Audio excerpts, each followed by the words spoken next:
Right, so our brake line's off both sides, and we have it disconnected up here. I wanted to show the axle seal on the driver's side.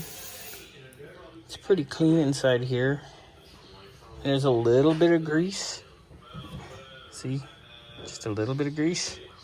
The other side, it's really, really bad.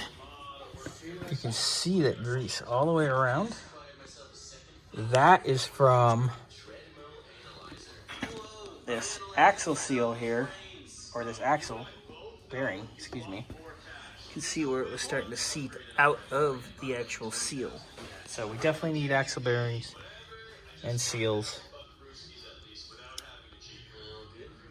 Gotta get the drive shaft disconnected.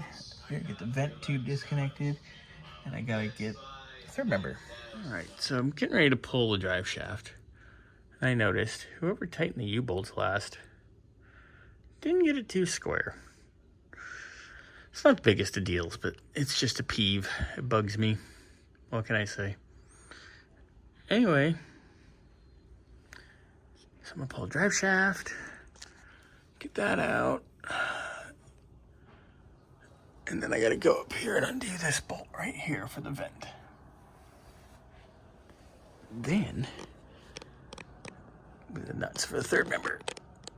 That's actually a big question mark because we haven't been able to inspect that yet. Right, got our drive shaft out.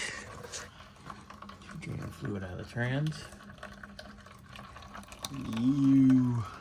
Actually does not look horrendous. Doesn't smell. That's good. So that's out. So now, get started taking our third member out. Fun, fun.